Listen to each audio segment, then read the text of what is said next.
అయితే బేసిక్గా ఇప్పుడంటే మనకి లిరిసిస్టులని సపరేట్గా తర్వాత లేదంటే మాటల రచయితలని ఇలా రైటింగ్ క్రాఫ్ట్స్ అని అంటే ఇప్పుడు సినిమా పెరుగుతుంది కాబట్టి స్కేల్ ఇలా వాడుతున్నాము. బట్ ఒకప్పుడు ఏంటంటే ఆత్రేయ మొత్తం పాటలు రెండు అంటే పాటలు మాటలు కూడా రాసేవాడు కదా. సో మరి ఇంత సాహిత్య విలువలతో మీరు ఇంత ప్రాక్టీస్ చేశారు కదా, మరి ఈ మధ్యకాలంలో ఎప్పుడు మరి రైటింగ్ సైడ్కి వెళ్ళాలని ఇప్పుడు అనిపించలేదా మీకు? అంటే రైటర్ మాటల రచయిత కింద కానీ లేదా కథా రచయిత కింద కానీ? నేను త్రివిక్రమ్ గారు ఒక మాట బలంగా నమ్ముతాను సార్, మనకు రాని పని ట్రై చేయకూడదు, వచ్చిన పని ఫ్రీగా చేయకూడదు. నేను ఆమె master at lyric writing sir, నాకు అదొకటే తెలుసు.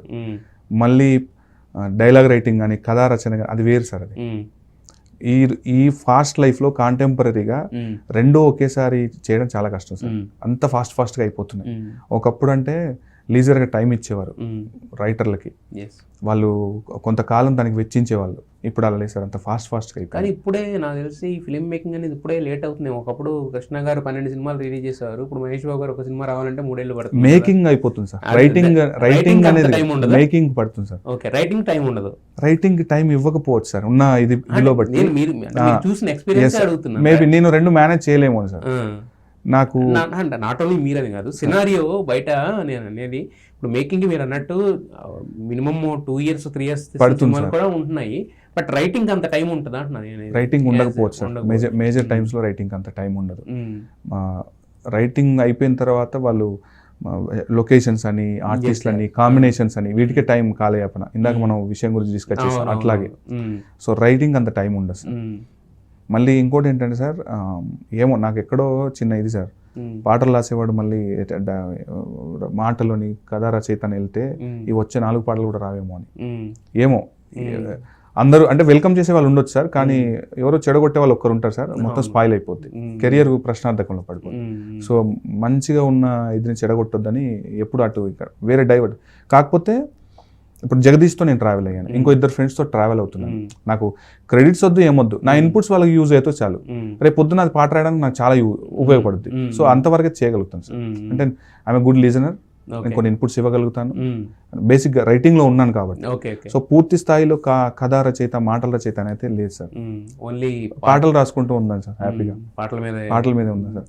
అంటే ఇప్పుడు అన్నారు కదా మాస్టరింగ్ ఎట్ లిరిక్, అంటే అసలు ఇప్పుడు బేసిక్గా ఈ రోజుల్లో అంటే మనకి మీరు స్టార్ట్ అయిన టైంలో అయినా కూడా తెలుగు మీద అంత పట్టుండి తెలుగు పదాలు పట్టుకుని లేదంటే లిరిక్ రైటింగ్ అనే వైపు వచ్చే వాళ్ళ సంఖ్య తక్కువగా ఉంటుంది. మీరు చూస్తే కనుక సింగర్స్ కింద పోటీలు పెడితే చాలా మంది వస్తారు.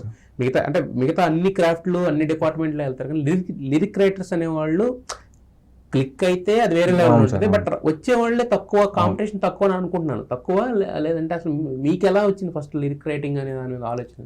సార్ మనకు ఊళ్ళల్లో చిన్నప్పుడు పెద్ద ఇదేంటి సార్, ఏమంటాం, ఒక ఆట విడుపు సినిమా,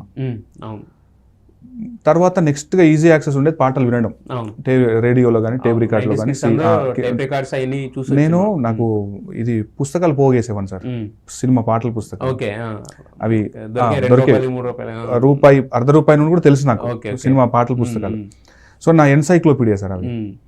ఏదైనా పాట నేర్చుకోవాలంటే ఇప్పుడు మీరు ఇందాక అన్నారు కదా, పాడటం ఎందుకు మీకు అంత అబ్బింది అంటే చిన్నప్పటి నుండి అది స్కూల్లో పాడితేనో లేకపోతే ఏదైనా ఈవెంట్లో, ఊళ్ళో ఈవెంట్లో పాడితేనో ఓ చెంబో గ్లాసో ఇచ్చేవాళ్ళు వాళ్ళు. దానికోసం పాటలు బాగా పాడుకునేది. అది వాళ్ళు ఏమని ఇవ్వండి, ఒక స్పూన్ ఇచ్చినా కూడా గొప్ప అందరి ముందు పాడి శబాష్ అనిపించుకోండి, పలానా ఆయన వాళ్ళ అబ్బాయి పాడాడు, బాగా పాడుతున్నాడని.